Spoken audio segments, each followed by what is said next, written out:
E aí pessoal, como é que vocês estão? Vamos lá então, aulinha de equilíbrio químico. Lembrando que o pré-requisito para você compreender equilíbrio químico é você ter visto cinética química. Então se você, não, equilíbrio é mais importante para minha prova, eu vou olhar equilíbrio, depois eu olho as outras. Não, cinética química primeiro, depois equilíbrio, por isso está na ordem, beleza?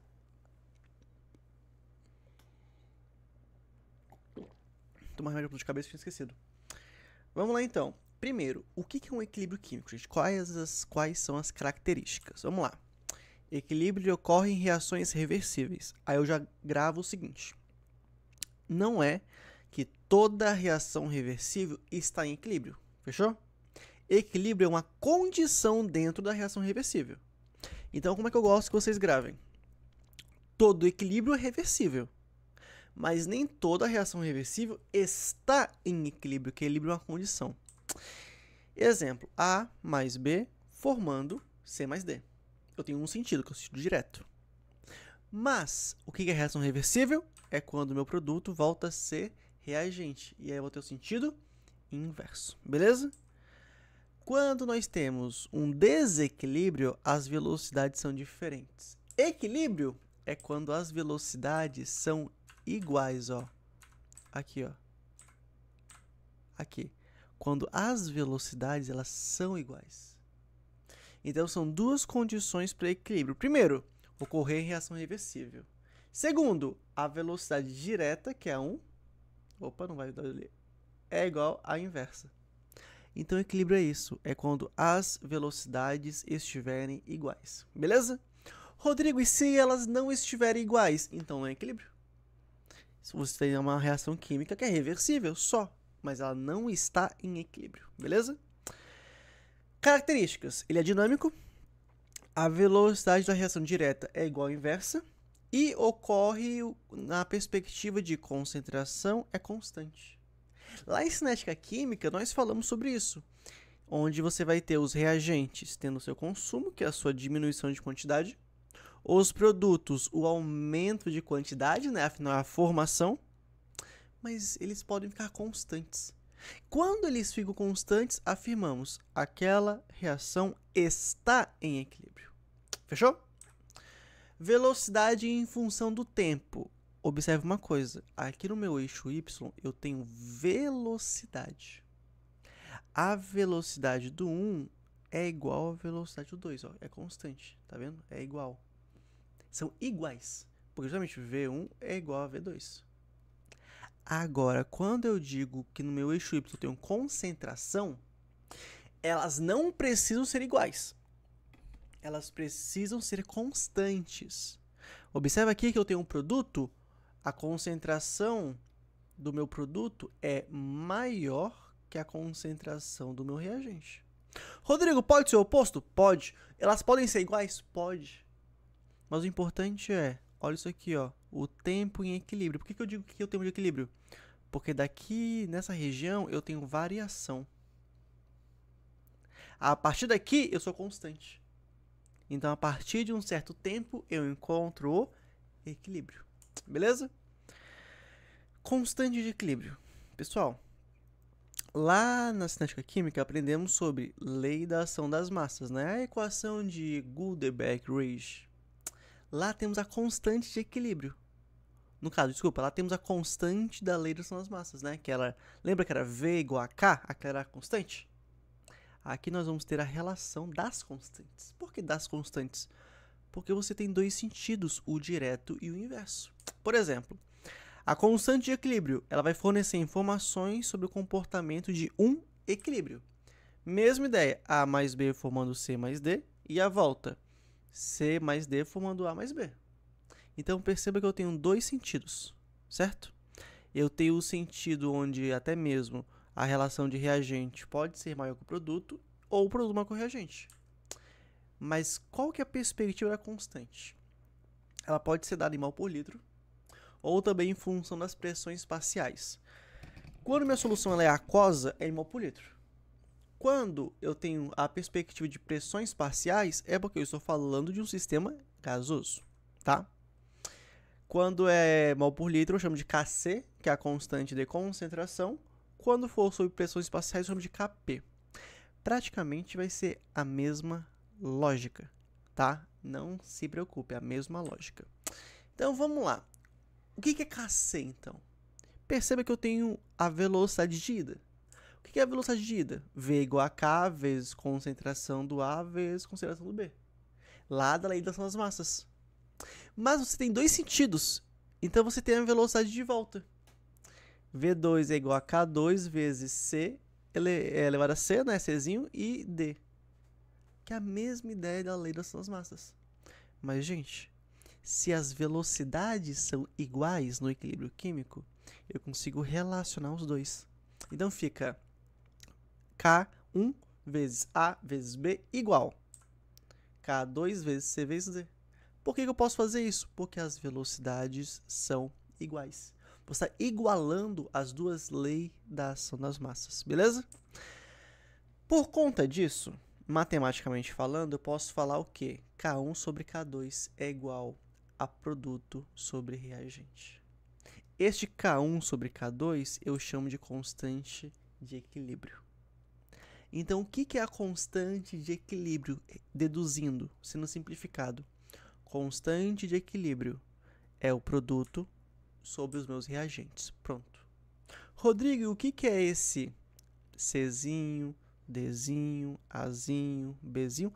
São os coeficientes estequiométricos que a gente aprendeu lá na cinética química, que eles ficam elevados. Aquela perspectiva de primeira ordem, segunda ordem, terceira ordem, assim por diante. Então, quando pensamos na ideia da constante de equilíbrio, nós temos tudo isso amplamente demonstrado aqui. Tá bom? Vamos lá. Quando falamos em função da constante de equilíbrio, sempre será produto sobre reagente. Porém, a temperatura tem que ser constante. Eu não vou ter substâncias sólidas e líquidos puros. Por quê?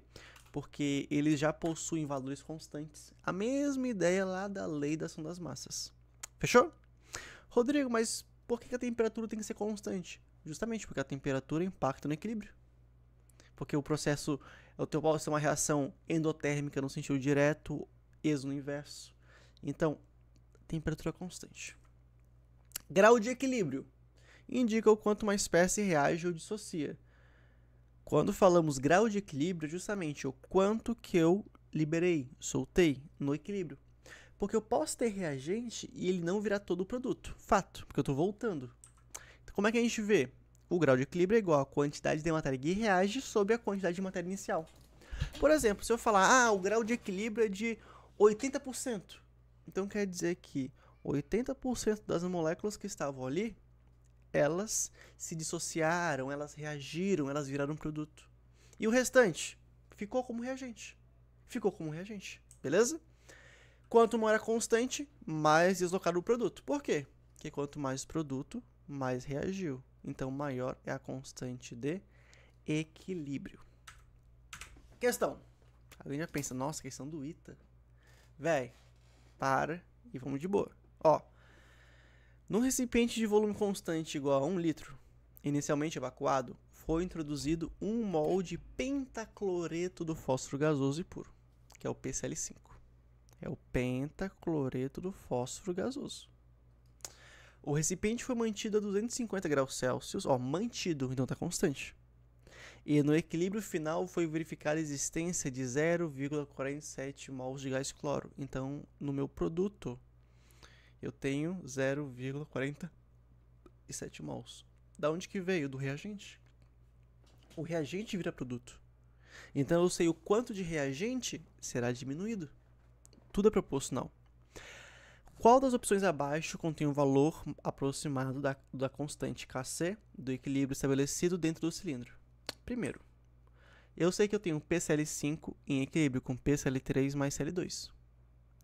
Gente, vocês vão aprender a fazer uma coisa que é uma tabelinha, que é simplesmente início, reage barra forma e no equilíbrio, beleza? Início, reage barra forma, equilíbrio. O que é essa tabela? É simplesmente você vai ordenar o que eu tenho de reagente e o que eu formei de produto e quanto reagiu do reagente. Por exemplo, no início eu tenho quanto do PCl5? 1 mol por litro. Por que 1 mol por litro? Porque a questão falou que eu tenho 1 mol para cada 1 litro. Ela foi fácil, foi tranquila.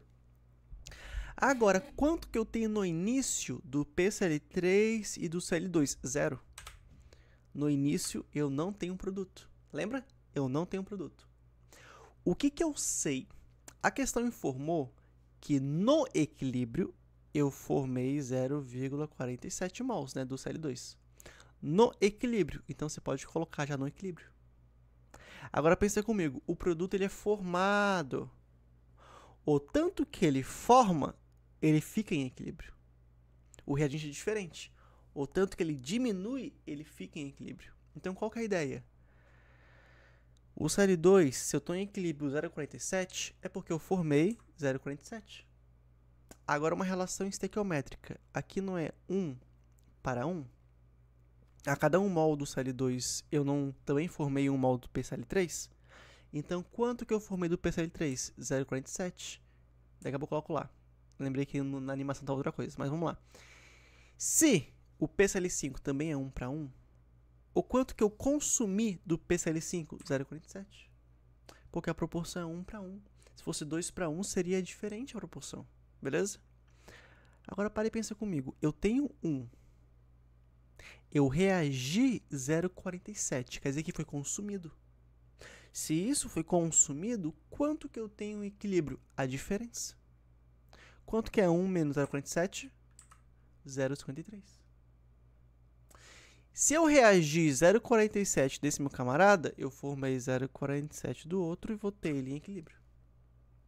Perceba que essa organização de dados. Os produtos, ó, eu sou formado, eu aumento. Enquanto os reagentes, né, ou nesse caso o reagente, eu vou subtrair.